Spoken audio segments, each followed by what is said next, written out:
Bienvenidos al episodio número 46 del Legal y Cotidiano. Mi nombre es Humberto Ávila y para efectos del episodio del día de hoy tenemos la oportunidad de poder conversar junto a un gran amigo y colega, quien es Carlos Ceballos, abogado, especialista en el sector bananero y a su vez socio fundador de Prisma, quienes se dedican a dar asesoría integral para sectores productivos y estratégicos del país. Antes de conversar, Carlos, primero darte las gracias por haber aceptado la invitación acá al podcast. Y bueno, pues también le damos las gracias a nuestro principal auspiciante, La Carniza EC. No se olviden de pegarse sus hamburguesas cotidianas con La Carniza EC, quienes están en Instagram como @lacarnizaec y los pueden contactar al número 098 91 097 04. Bueno, antes de esto, bueno, pues Carlos, cuéntame cómo has estado y danos un panorama algo general sobre cuál es la situación ahorita agrícola en el país. Humberto, muchísimas gracias por la invitación. En realidad, agradezco yo poder venir a participar una vez más, acompañarte aquí en el Así es. podcast y tener la posibilidad de conversar un poco acerca del sector agrícola y del sector bananero en este espacio que para mí se ha vuelto bastante relevante en nuestro medio. A nivel de sociedad civil. Efectivamente. Asimismo, comentarte que te podría decir que el sector agrícola, a través de su ente agrario, es decir, el Ministerio de Agricultura y Ganadería, ha venido realizando diferentes actividades a favor del agro últimamente. Esta semana particularmente se ha hecho la entrega de kits que están aproximadamente valorados en $95,000 en la provincia de Cotopaxi, justamente con la intención de poder ayudar al sector de los lácteos. Y asimismo se han entregado títulos de tierra en esta provincia, como también en la provincia de Los Ríos. Se han entregado plantas de cacao, se han entregado kits de enfriamiento para el tema de la leche. Asimismo se están haciendo campañas conjuntas entre el Ministerio de Agricultura y Ganadería y la Agencia de Regulación y Control Fitosanitario Agrocalidad en pro y en favor del sector bananero para evitar la presencia o la posible llegada de un foque R4T. ¿Y qué es el foque R4T? Es un hongo que puede resultar devastador para la industria. Y es precisamente eso, realizar campañas que permitan evitar el ingreso de esta plaga. Perfecto, y eso bueno, pues es una parte de nuestro país que, como tú bien sabes, tiene bastante potencial, es una parte que se la debe explotar, por así decirlo de alguna forma, para impulsar por lo menos el sector económico también de nuestro país. Como una breve introducción también, como antecedentes tenemos este Tratado de Libre Comercio con China en mayo de 2024 y hasta hace algunos años, por lo menos hasta el del 2017 al 2020, si no me equivoco, según informes del Ministerio de Comercio Exterior, el sector bananero, la exportación del banano representaba aproximadamente el 2% del PIB general del Producto Interno Bruto y aproximadamente el 35% del Producto Interno Bruto agrícola. Te pregunto bajo esta primera premisa. Actualmente este sector específico de nuestro país, por lo menos vemos a niveles materiales que el gobierno o se lo está impulsando tanto por el gobierno como por el sector privado. Sí, mira, en realidad yo creo que ha sido una labor conjunta entre el sector público y el sector privado, lo que dio paso a la celebración del Tratado Internacional con China, y definitivamente esto pues nos brinda la posibilidad de pensar más allá. No solamente en el hecho de poder exportar nuestra materia prima, nuestros productos agrícolas, nuestros productos acuícolas, sino también nos permite pensar en temas tributarios, arancelarios, de importación de productos del gigante asiático. Entonces, eso sí nos permite soñar con mejores días en el Ecuador. Y eso yo creo que fue la gran motivación para que dentro de la Asamblea Nacional pues se ratifique el Tratado Internacional con China. Perfecto. Perdón, sigue. No, y asimismo decirte, bueno, este año pues se espera que la exportación al gigante asiático China pues aumente paulatinamente, poco a poco. Estamos en esa es la intención, esa es la idea. Entonces el sector está buscando aumentar sus volúmenes de exportación hacia hacia China y a Asia en general como un mercado, un nuevo mercado. Así, lograr que este mercado se fortalezca en el tiempo. Esa es una de las misiones de este año. Perfecto, y eso que, bueno, pues esto ha sido también ya conversado en la Asamblea Nacional, lleva tiempo, que ya, bueno, pues recientemente, como bien lo mencionabas, en mayo ya se ratificó este Tratado de Libre Comercio con China. Bajo esa premisa que nos acabas de dar, asimismo, en 2023, según datos del Banco Central de nuestro país, el sector bananero generó 3.760 millones en exportaciones. Em, te hago una pregunta en ese sentido. A nivel político, estas cifras podríamos ver como que se está reconociendo un aumento en el sector bananero en específico. Es decir, se ven incentivos económicos que dan frutos al país. Mira, yo te podría decir que todas las divisas que se generan a partir del proceso exportable de la fruta evidentemente llegan hacia el erario del Estado. Es decir, que todo esto va al presupuesto general del Estado y el Estado pues empezará a distribuir según lo que ellos consideren. Yo, como te comentaba al principio de la entrevista, el Ministerio de Agricultura, la cartera de Estado, ha realizado actividades de diferentes índoles para poder suplir las necesidades de esos pequeños agricultores, de esos pequeños productores, de la familia campesina. Ha entregado certificaciones, ha entregado kits, ha entregado fertilizantes, están realizando la entrega de títulos de propiedad de ciertas tierras y todo eso precisamente con la intención de mejorar la calidad de vida del pequeño agricultor. Entonces, decirte a ciencia cierta y a base de números la distribución exacta, no lo puedo hacer, pero creo que sí ha existido por parte del gobierno central, a través del Ministerio de Agricultura y Ganadería, la entrega de incentivos, paquetes, fertilizantes, materiales, capacitaciones para justamente la familia campesina, los pequeños productores. Perfecto, y entonces tú, bajo un análisis algo general, podríamos decir que entonces el Ministerio de Agricultura, por lo menos desde hace unos años y actualmente, está impulsando estos beneficios, es decir, tiene una gran incidencia dentro de lo que sería sobre todo el sector bananero. ¿Y por qué te pregunto esto? Porque por lo menos hasta el 2018, por parte del Ministerio de Agricultura, que en esa época el ministro era Javier Lasso, se estaban dando estos impulsos en renovación de plantaciones, créditos especializados, incluso repago para formalizar la comercialización. Entonces, ¿cómo tú ves esto? Entonces, ¿está el Ministerio de Agricultura teniendo esta incidencia bastante fuerte? Sí, mira, habría que remontarnos que hemos tenido ya en este punto diferentes administraciones.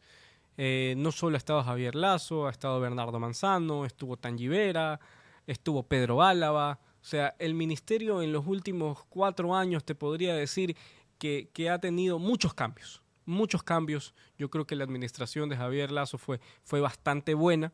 Él buscó acortar esa brecha con los pequeños productores y cada uno pues hizo diferentes tipos de gestiones en pro y a favor del agro. Algunas pues con mayor repercusión y mayor impacto y otros pues tal vez con una administración un poco más discreta, pero que definitivamente buscaban generar esa ayuda a los sectores productivos de los diferentes productos agrícolas que ofrece el Ecuador.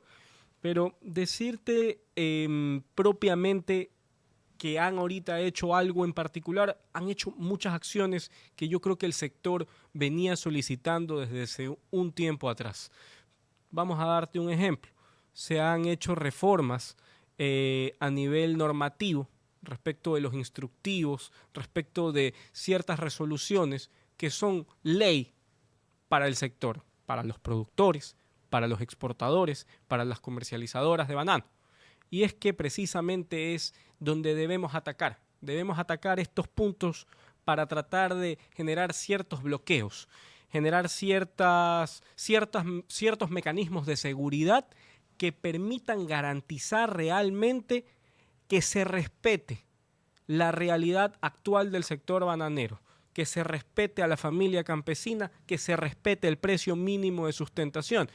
Pero no podemos asimismo desconocer que hay una realidad como es el precio de mercado, que es una práctica habitual de todos los días, de todas las semanas, para poder sacar la fruta fuera del país. Entonces, si bien es cierto, hay una ley de banano, esta ley de banano hoy por hoy está un poco desactualizada, por no decir mucho, porque es una ley que data del año 97 y que en realidad no se adecúa precisamente a nuestra realidad del sector hoy por hoy. Y es por eso que en lo que he podido ver y participar, esta administración particularmente ha realizado ciertas reformas, ha sacado ciertos programas y ha hecho ciertos cambios que precisamente buscan garantizar el cumplimiento de la ley, pero al mismo tiempo quieren innovar, quieren mejorar. Y eso es algo que yo creo que vale la pena destacar. Y en ese sentido, entonces, ¿has podido evidenciar quizás algún intento de reformar esta ley de banano?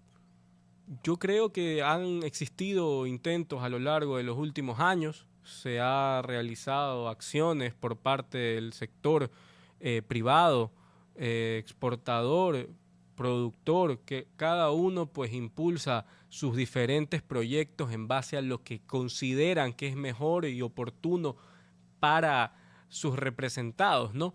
Sin embargo, yo te podría decir que la cartera de Estado de manera general, pues sí ha hecho ciertas acciones que permiten evitar actos de corrupción, evitar la mala aplicación, la mala utilización de los códigos de registro de cada finca, porque imagínate que salía, me acuerdo, me parece que hace un par de meses, 2 meses tal vez, o 1 mes y medio, el ministro de Agricultura, Danilo Palacios, me parece que dando una entrevista en Ecoavisa, y justamente indicaba de ciertos cambios que permitían unificar la plataforma que regula el sector bananero con la del Servicio de Rentas Internas.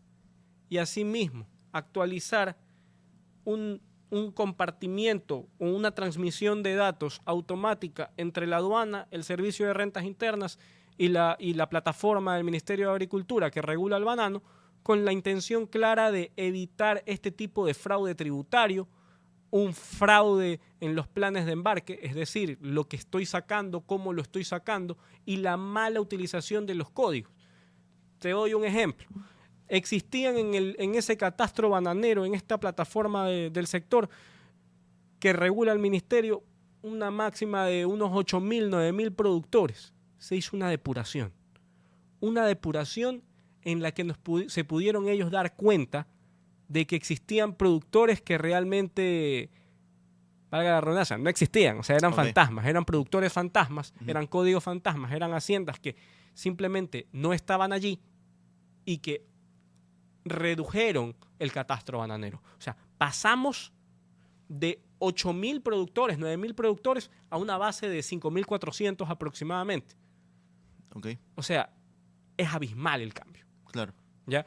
Entonces, esto es una de las medidas que se hicieron, una depuración, una limpia. Se creó un factor de seguridad para evitar que cualquier persona tenga acceso a esta plataforma y así evitar este tipo de actos fraudulentos, de abusos de confianza. Entonces, ¿qué hacen? Se generó un tema de doble factor, es decir, yo quiero ingresar, pero no voy a poder ingresar. No me basta solo con poner mi contraseña, sino que me tiene que llegar un código, y a eso me refiero con la seguridad doble factor, para que yo pueda acceder al sistema. Entonces, dependo ahora de un código que me emite la autoridad agraria. O sea, son esos plus, todos esos add-ons los que nos van a permitir mejorar como sector para evitar que se sigan presentando actos fraudulentos que afecten a la industria de manera general, no solo a los pequeños productores, a los exportadores también, porque esto es una afectación generalizada. Es lo que te podría comentar. Y bajo ese sentido, porque es bastante interesante lo que acabas de mencionar, que actualmente una de las mejoras han sido vincular, ¿no? Esta gestión de productores y exportadores con el RUC, por así decirlo, provocando mayor transparencia y control de comercialización del banano. Pero bajo ese sentido, entonces, el Servicio de Rentas Internas de la mano con el Ministerio de Agricultura, me decías, ¿no? Entonces, esto se ve más específico, ¿no? ¿Cuál es el cambio sistemático? Es decir, ayuda a los productores que tengan más control sobre su misma exportación. A ver, vamos a hacer una explicación un poco práctica para que sea comprensible al público. Así es, sí. La ley de banano reconoce a 3 actores: Ok. productores, exportadores y comercializadores.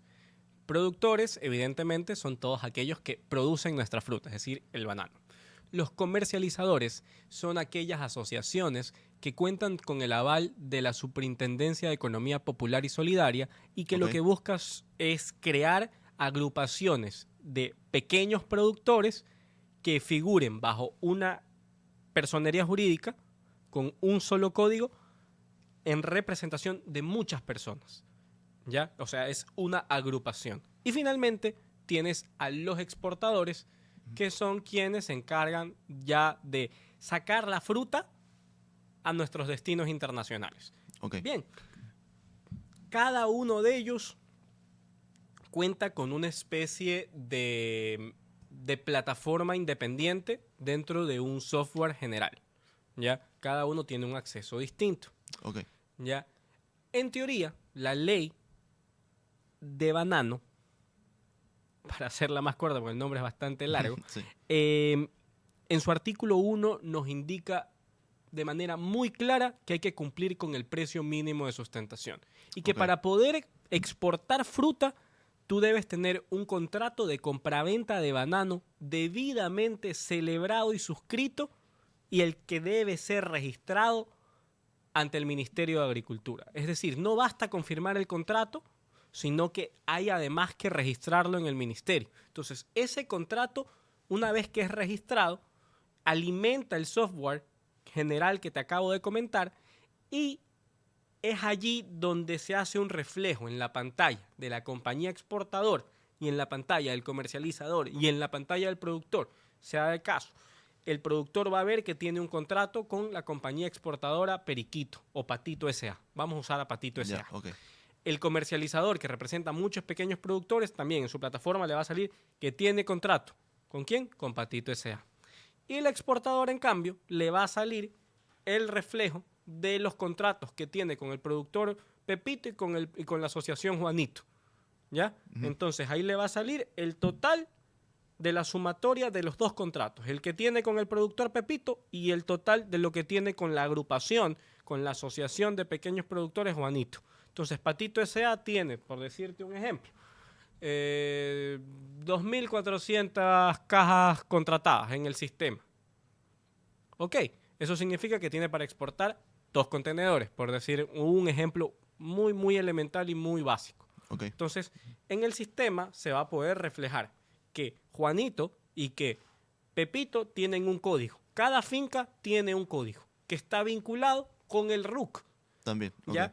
Y allí es que se permite entonces, la idea es que a partir de ese punto se permita la transmisión de la información de manera a tiempo real para que el ministerio sepa y para que el servicio de renta sepa. Y asimismo, esa plataforma se unifica con el Ecuapaz, que es la página de la aduana, Así es. para poder realizar como tal la declaración aduanera y poder cumplir con el proceso exportable.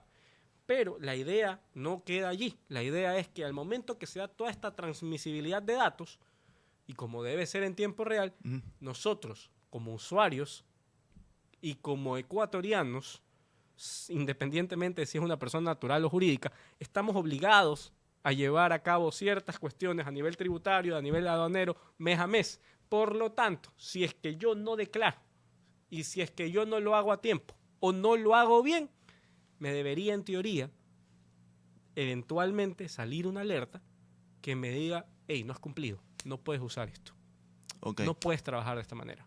Entonces la idea es esa, que poco a poco el Ecuador, la industria bananera, se vuelva una industria 100% responsable, que lo es hoy en día, pero siempre hay sus excepciones. Entonces nuestra intención como tal es que podamos ver una industria que se adecue a estas nuevas realidades, a estas nuevas exigencias que permitan garantizar un cumplimiento y evitar actos fraudulentos. Pero el sistema funciona así. Y lo que se busca es que el sistema emita esas alertas ante un eventual incumplimiento y por eso la transmisibilidad de datos. Pero están en eso. tengo entendido que van caminando hacia esa dirección. Y eso te faculta, o bueno, pues te evita, como tú bien mencionabas hace unos momentos, tratar de depurar a estos agricultores o a estos productores fantasmas también, pues, ¿no? Claro, Un mayor control. Ujú. como en todo, como habla nuestra historia ecuatoriana, aquí en el Ecuador nunca te va a dejar de sorprender y siempre va a pasar algo. Entonces, Así es, en realidad, uno puede esperar cualquier cosa. Echa la ley, echa la trampa, claro, siempre va a haber gente buena, pero también habrán sus excepciones. Y es que justamente son aquellas excepciones, esas personas las que han decidido ir en contra del país y pues deciden crear accesos o buscar burlarse de los sistemas de seguridad, creando códigos fraudulentos, creando fincas fraudulentas, para claro, poder pescar a río revuelto y buscar a aquellas personas pues que prefieran el camino fácil claro. y empezar a exportar y tratar de llegar más rápido a sus metas, pero sinceramente esa es la idea, ir bloqueando, ir barriendo, ir depurando, ir sacando a todos aquellos códigos falsos. No es posible que hayamos eliminado aproximadamente 3.000 códigos. Claro. Estamos hablando de que habían más cosas falsas que reales dentro del Ajá. Ecuador. Es impresionante.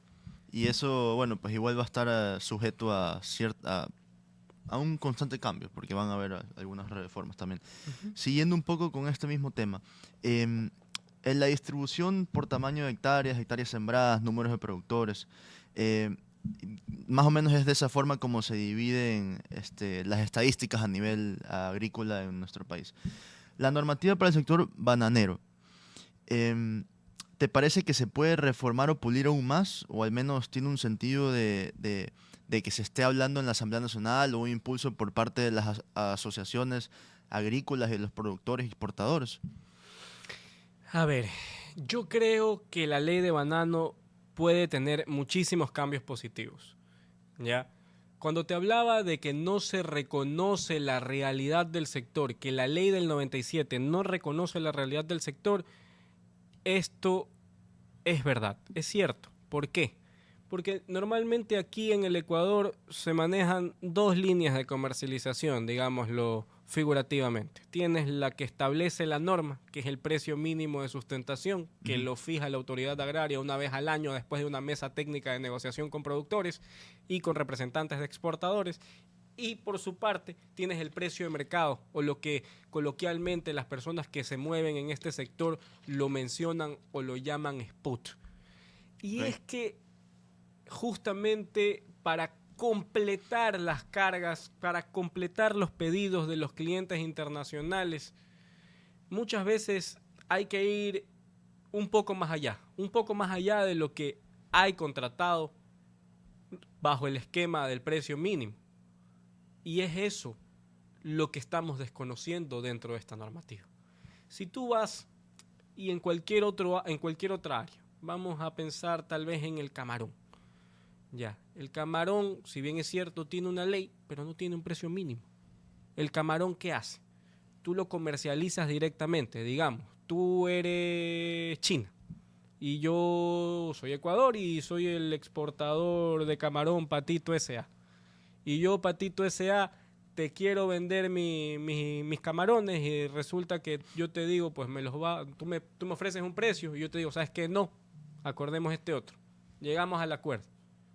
Hemos definido el justiprecio y yo debería entregarte la cosa y tú me deberías pagar. Ujú. En cambio, acá no. Acá tenemos la obligación intrínseca de cumplir ¿qué? Con el artículo 1 de la ley de banano que dice hay que cumplir con el precio mínimo de sustentación. Ok, ¿Cuánto es el precio mínimo de sustentación de este año? 6.85. ¿Se le puede aplicar algún tipo de descuento? Sí. Materiales, pero no más allá de eso.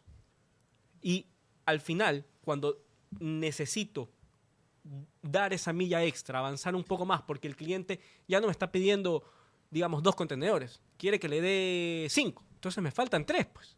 ¿Y qué claro, hago? Empiezo a buscar fruta y tengo que buscar de dónde sacarla y la tengo que sacar de alguna manera. Pero esa gente que me la está comercializando tal vez no tiene un código disponible, pero tiene un excedente de fruta, quizás. Entonces de allí me entregan esa fruta y yo tengo que buscar cómo hacer esa transacción, porque no tengo pues ese contrato registrado. Entonces, ¿cómo se supone que sale la fruta? Y esa es Claro. una de las grandes incógnitas. O sea, sí, la fruta va a salir. Siempre sale la fruta. Al final la fruta va a llegar a su destino. La idea es que la fruta ecuatoriana no se quede en el Ecuador, sino que salga. Porque el consumo per cápita en el Ecuador es únicamente del 2%. Es una historia completamente distinta al plátano, por ejemplo. ¿Ya? Claro. Y es que el banano aquí no se lo aprovecha. Entonces, el banano realmente es aprovechado en los mercados internacionales. Por eso casi toda la producción se va para afuera. Pero es eso.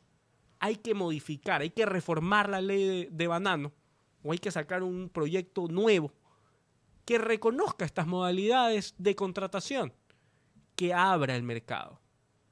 Claro, yo entiendo la preocupación y es que allí es donde aparecen los detractores de reconocer diferentes modalidades de contratación distintas al precio mínimo de sustentación. Hablar del justiprecio, hablar de definir el precio por la cosa, para muchos es un pecado, pero no debería ser así. No debería ser así. Hay que tratar de liberar las compraventas, hay que tratar de liberar el mercado, porque nuestra intención, y te hablo de manera general, no es bajo ningún concepto afectar a nadie de la cadena o de la industria del sector bananero, sino más bien tratar de darles las herramientas para que la fruta no se quede aquí, sino que salga. Estamos hablando de que tenemos un aproximado de 5.400 productores, de los cuales más o menos en cifras 4.039 son pequeños productores. ¿Qué se considera un pequeño productor? Un pequeño productor se considera aquel que tiene menos de 30 hectáreas. Ok. Si son 5.400 y tenemos 4.039 pequeños productores, estamos hablando de aproximadamente el 74.13% del total de la fruta es producida por pequeños productores. Entiendo esa preocupación de no cambien la ley porque nos van a incumplir. No es necesario dejar de reconocer el precio mínimo. Se pueden poner salvedades que permitan abrir el abanico o las alternativas de negociación sin que se desconozca la protección de esos pequeños productores. Ciertos requisitos, quizás. Exacto. Por ejemplo, vamos a poner un ejemplo clarísimo. Digamos, ya, tú podrás celebrar un contrato de compraventa de banano bajo el esquema de precio mínimo de sustentación hasta siempre y cuando las hectáreas que tú quieras. Pero si tienes más de 30 hectáreas, tienes la posibilidad de celebrar un contrato bajo esquema de precio de mercado. Es decir, fuera del precio mínimo de sustentación. Eso sería abrir el mercado.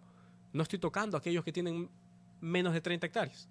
Los que tienen menos de 30 hectáreas están obligados a celebrar su contrato por precio mínimo de sustentación. O sea, no estoy quitando ese rubro proteccionista hacia el pequeño productor, hacia la familia campesina. Más bien lo estamos queriendo reconocer. Pero le das una excepción. Pero les damos una excepción para que haya mayor diversificación, hayan mayores alternativas, haya mayor posibilidad de sacar nuestra fruta.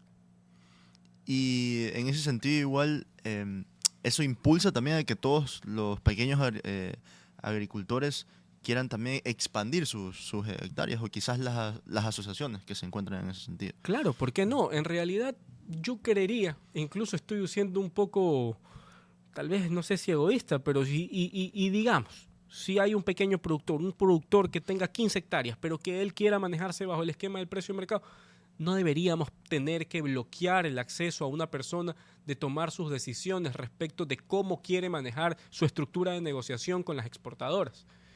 Sí, lo ideal es que tengan un contrato bajo el esquema del precio mínimo de sustentación, pero tal vez, asimismo, poner otra salvedad que le permita que bajo su consentimiento y riesgo, él pueda celebrar el otro tipo de contrato. ¿Quiénes somos nosotros para bloquear el derecho de libertad de contratación? Claro, la Constitución lo reconoce. De la voluntad de las partes. Efectivamente. Y ahora, siguiendo esta misma línea, bueno, pues antes también de seguir a la siguiente consulta que teníamos sobre este tema, recordarles también que sigan a nuestro auspiciante principal, La Carniza EC. Está en Instagram como @lacarnizaec.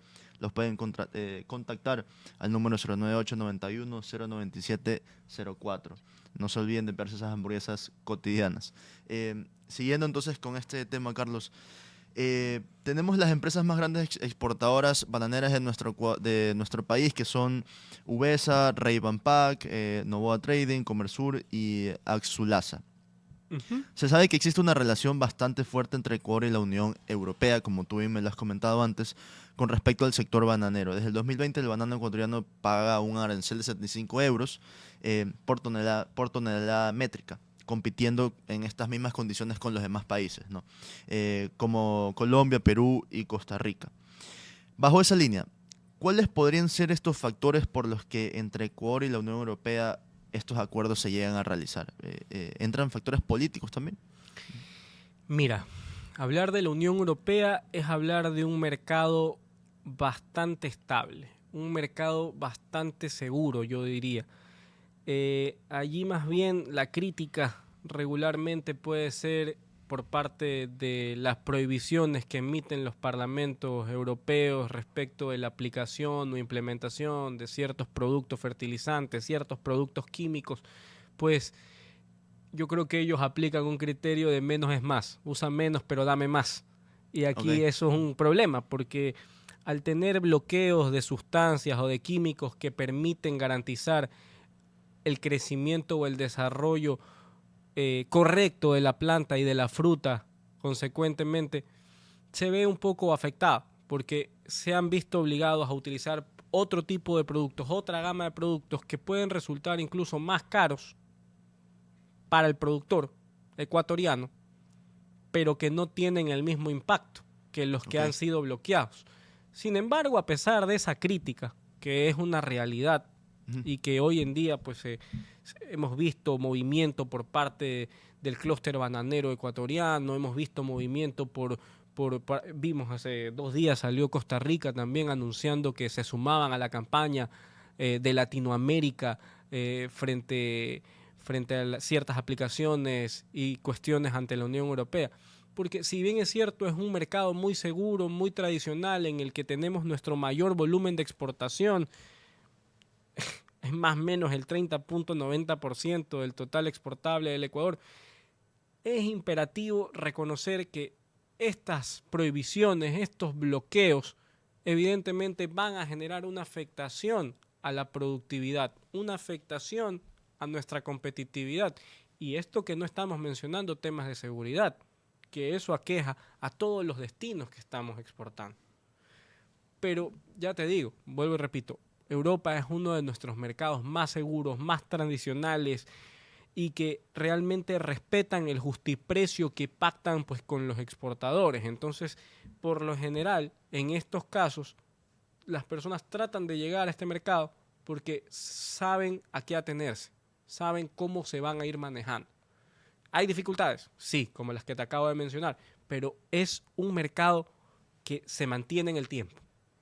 Tal vez no es el que te paga más, pero definitivamente es un mercado que Te perdura, asegura que se esa mantiene en el continuidad. tiempo y esa permanencia es la que te da tranquilidad y esa es la que te permite pagarle a tus proveedores de fruta y esa es la que te permite administrarte correctamente, fijar un esquema de costos y ver cómo puedes generar un margen de ganancia. Porque cuando tenemos otro tipo de mercados en los que te pueden llegar a pagar más, porque creo que eso es lo que todo el mundo aspira, Ujú. también existen ciertos riesgos por la volatilidad del mismo mercado, del mismo comercio internacional. La competitividad, Sí, sobre todo. porque estamos a expensas de factores externos. Por ejemplo, ¿qué pasó cuando empezó la guerra entre Rusia y Ucrania? Remontémonos al inicio de la guerra de Rusia y Ucrania. El Ecuador exportaba el 23% de su total de fruta exportable hacia Rusia. Arrancó la guerra y de repente pues las líneas navieras dijeron, oye fulanito, te informo que por temas de seguridad de mi tripulación y de mis embarcaciones, yo para allá no voy, ¿ah? Claro. Entonces, ¿qué pasó? Mucha gente pues tuvo que ponerse a correr, vimos paralizaciones en las calles, cierres de vías, porque la fruta no salía, la fruta se quedaba aquí. Claro. Entonces fue algo catastrófico, por decirlo menos. Y hoy, si hacemos un comparativo con el inicio de la guerra, hemos visto que muchas empresas han decidido ir por la vía segura y han cambiado ese destino, por ejemplo, de Rusia, que era del 23% y que hoy por hoy se encuentra en el 19%. Entonces hemos Ok. visto un decrecimiento de 6 puntos, lo cual nos deja claro o nos evidencia que tanto los productores como las compañías exportadoras han decidido tomar ciertos caminos más seguros, buscar mercados tradicionales que permitan mantener una continuidad, una permanencia y que no fluctúe tanto el precio, como sucedió con Rusia. Para suplir Porque es esa... un tema realmente incierto, porque al final de cuentas, como no se sabe qué pueda pasar, los factores externos, las líneas navieras, las aseguradoras, no sabemos cómo pueda reaccionar. Hay diferentes cuestiones que pueden suceder en el entorno comercial internacional que al final de cuentas pueden llegar a derivar en una afectación comercial grave que genere una conmoción interna para esos pequeños productores o esa familia campesina. Entonces, es eso. Y ahora, eso nos lleva también a, por ejemplo, a nivel regional de Ecuador, con los diferentes países que se encuentran a nuestro alrededor también. A su vez, ¿de qué forma nos complementamos como país a nivel hispanoamericano, a nivel regional? Es decir, hay alianzas en el sector bananero con países vecinos, y esto me refiero con el Cono Sur, Argentina, Paraguay, Bolivia, Uruguay. Yo creería que podríamos hablar propiamente tal vez de Colombia, de Costa Rica, un porcentaje de Perú, porque sí hay iniciativas conjuntas que como Latinoamérica se han venido llevando a cabo y se las han llevado a la palestra del Parlamento Europeo, de la FAO, de la Organización de las Naciones Unidas, precisamente con la intención de conseguir un precio justo por la fruta ecuatoriana, por la fruta latinoamericana en general, mejores condiciones a nivel de negociación. Sí hay participación conjunta por los diferentes estados y hay ciertas iniciativas pues que ellos han peleado de manera conjunta y coincidencialmente ha sido el Ecuador a través del clúster bananero pues que ha participado de manera muy activa y en representación o como vocería de todos estos países. Y eso es importante destacar. O sea, Ecuador en ese contexto ha asumido un rol protagónico en el que evidentemente está llevando la batuta sobre la lucha de mejores condiciones para el sector bananero, tanto el productor como el exportador. Y como te mencionaba, hace 2 días Costa Rica salió a decir, ¿saben qué? Nos vamos a sumar a las campañas de Latinoamérica. Y es que se ha venido haciendo un muy buen trabajo. Está impulsando, claro. Se está impulsando, se está moviendo, se buscan mejores condiciones. Entonces yo te diría que sí hay una colaboración.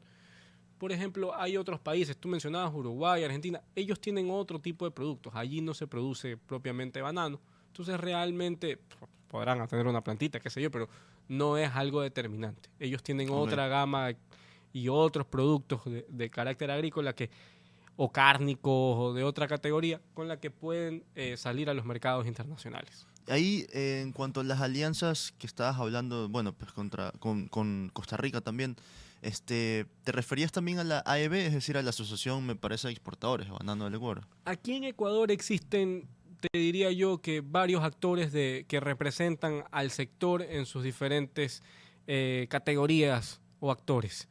Tienes evidentemente a EBE, que es una institución tradicional que tiene muchos años aquí en el país, ya va a cumplir creo yo 25 años. Tienes a Corbanec, que también es otra asociación de exportadores de banano. Asimismo tienes asociaciones de productores y todas estas son aquellas que han decidido hoy por hoy trabajar de manera conjunta como país. Estas instituciones hoy trabajan de manera conjunta como clúster bananero en la búsqueda de mejores condiciones, tanto a nivel interno como a nivel internacional. Y eso es algo muy, muy destacable. ¿El clúster bananero qué sería en este caso?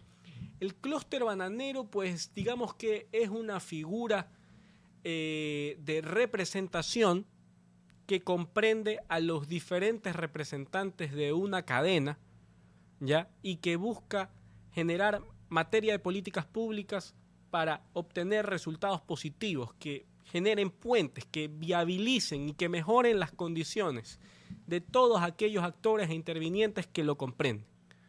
Ok. Asimismo, pues puedes encontrar el clúster, por ejemplo, hay un clúster, me acuerdo, en Estados Unidos del vino, porque ellos estaban produciendo vinos, hay diferentes tipos de clústeres, pero en este caso me circunscribo al bananero y te digo, está compuesto por tanto exportadores, productores, entonces eso le permite sumar con información real, veraz, que permite ir a pelear a las diferentes estructuras a nivel internacional para garantizar una mejora para nuestro país.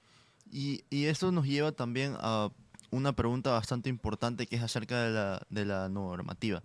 ¿De qué forma, según tu criterio, se evidencia la competencia a nivel de la exportación? Es decir, ¿entra normativa específica que se maneja a nivel internacional? Mira, nosotros tenemos diferentes tratados internacionales y esperamos que a través de esos tratados internacionales, por ejemplo el último, el que hicimos con China, se aumente el proceso exportable. Pero evidentemente esto no va a influir aquí localmente respecto, digamos, de la ley de banano. Porque una ley de banano lo que hace es fijar y definir todas las reglas de cómo debes exportar. Tienes allí también cómo es el tema, tienes en el artículo, me parece, 27 de la Ley de Régimen Tributario Interno, que habla sobre el impuesto a la renta único del sector bananero, por decirte un ejemplo. Entonces, tienes ya ciertos parámetros normativos que por default vas a tener que llevar a cabo o vas a tener que seguir independientemente de los tratados internacionales que tengas.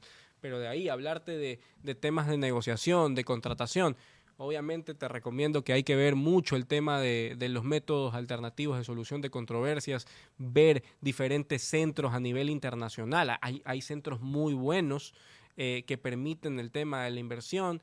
Asimismo, tener eso en consideración, implementarlo en tus contratos internacionales. ¿Por qué? Porque eso te da la facultad y te va a permitir lograr una reclamación eventualmente ante un posible incumplimiento que se pueda dar en el extranjero. Nadie está exento, es más, puede llegar a pasar y puede pasar bastante. Ya hay que saber a quién se le vende y cómo se vende. Pero yo sí te digo, es importante tener conocimiento, al menos en materia civil, de derecho internacional privado. Utilizar este tipo de alternativas nos va a permitir salir bien airosos en muchas circunstancias. No es un camino fácil de recorrer, Así pero es. definitivamente te puede permitir generar un cumplimiento. Entonces, es importante cláusulas de mediación, cláusulas de arbitraje internacional, cláusulas escalonadas que te permitan determinar cómo vas a hacer los mecanismos para poder cobrar ese dinero o que deberías tener por tu fruta. Perfecto. Y ahora, como uno de los últimos puntos, ¿no? Ujú. Entendemos que Prisma, que Sí. eres socio fundador de Prisma, se dedica al sector bananero específico en nuestro país. Em, ¿De qué forma impulsa o fomenta beneficios a nivel de la agricultura o por lo menos a nivel del sector bananero Prisma? Bueno, Prisma arrancó en el año 2020 en la pandemia. Creo que fue un año un poco turbulento para Así todo el es, mundo, para pero creo todos, que claro. fue el año en el que todo el mundo decidió emprender. Sí, Ya, así es. yo creo que el encierro nos incentivó a querer más, a Este buscar mismo canal más. inició en 2020. Para que veas, estamos ahí, vamos Claro, ahí de la ajá, mano. Pero sí, ya te digo yo, Prisma arrancó pues con diferentes exportadores. Hoy por hoy, yo te diría que de las diferentes empresas que mencionaste hace un momento, hemos tenido la oportunidad de servirlos a cada uno de ellos en diferentes cuestiones para que puedan cumplir con sus procesos exportables, sea ante la aduana, sea ante Agrocalidad, sea ante el Ministerio de Agricultura. Hoy por hoy hemos logrado posicionarnos como personas que conocen y saben acerca del sector bananero. Y hay muchísimas personas en el medio que pueden saber mucho, pero a nivel técnico, a nivel productivo, pero sobre la legislación bananera per se, yo te diría que somos muy pocos. Somos muy pocos. Existen los abogados in-house de estas grandes empresas que evidentemente son personas muy inteligentes, muy capaces y que por el mismo giro del negocio y por la circunstancia de que están allí in-house, los han preparado para esto. Y así también vas a encontrar es un nicho de mercado en el que hay muy pocos abogados que dominen este tema. hablar de agricultura, hablar de derecho agrícola es hablar de derecho administrativo. Una persona que sabe derecho administrativo va a poder ejercer correctamente el derecho agrícola. Entonces, Prisma ha tenido la posibilidad y la suerte, gracias a Dios, de tener esa posibilidad de servir a estas empresas que tú mencionas. Poco a poco, un trámite, diferentes cuestiones, las instituciones que te acabo de mencionar. Entonces, hoy por hoy en el sector tú recibes llamadas de productores, de comercializadores, de exportadores que necesitan ayuda inmediata. Porque esto es un negocio que no para. Es un negocio 24/7. Aquí tú no duermes. Es una línea continua. Todo el año. Todo el año. Aquí no hay feriados realmente. ¿Por qué? Porque tú exportas desde la semana 1, el 1 de enero, hasta el 31 de diciembre. Estamos hablando semana 1, semana 52, semana 53 es año bisiesto. Entonces, claro, al final de cuentas, tienes que estar pendiente de todo. Así es.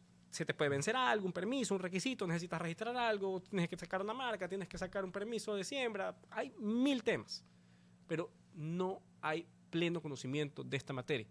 Yo te diría que en los pensos académicos de la universidad nunca recibí en ningún momento la posibilidad de entender siquiera el tema agrícola. Claro. Me dieron ambiental, pero no me dieron derecho agrario en ese momento. Claro. Entonces, y hoy por hoy, si tú ves las mallas académicas, no vas a encontrar este tipo de especializaciones. Entonces, yo creo que vale la pena crear programas, incentivar, que te permitan conocer un poco más y que abran esa estructura del derecho a integración para conocer bien cómo son los pasos para que podamos exportar. Y no hablemos de la fruta. Hay un montón de cosas que podemos exportar. Entonces creo que hay que reforzar eso desde el claustro académico.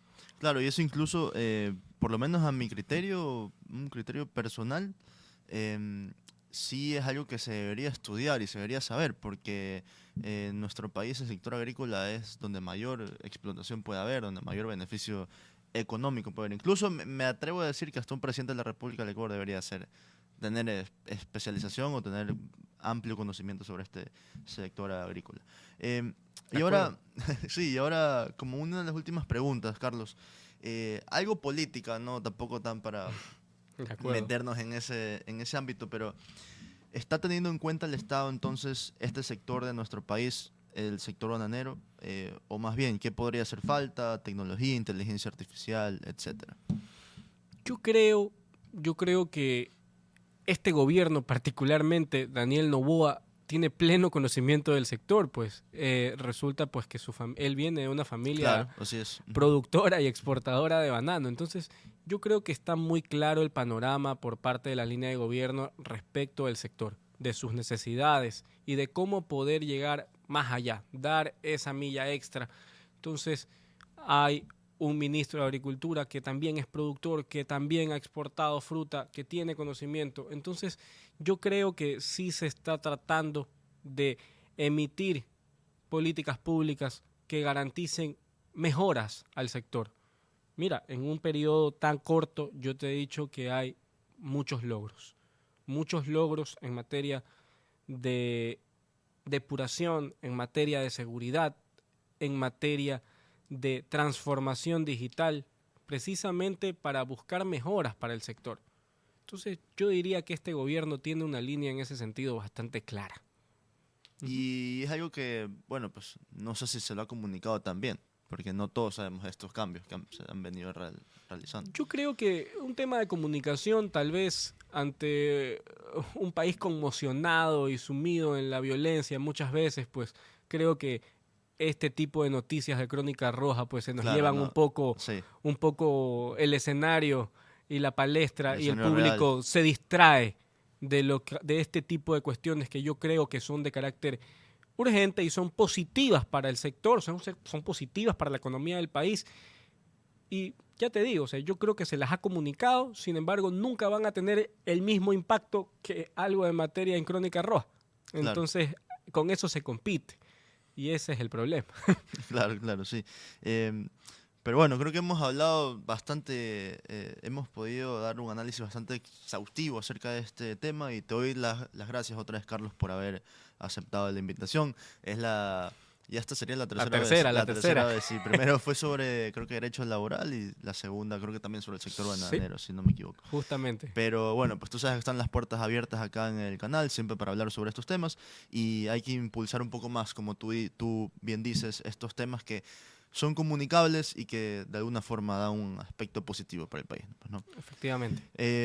Como ya saben, episodio número 46, junto a Carlos Ceballos, está publicado tanto en YouTube, en Spotify y en Apple Podcast. Y no se olviden de, por favor, pegarse las hamburguesas cotidianas en La Carniza S. Nos pueden contactar al número 098-91-097-04 y en Instagram como @lacarnizaS. Este fue el episodio número 46, soy Humberto Ávila y estuvimos con Carlos Ceballos. Gracias, Carlos. Muchísimas gracias. Hasta luego.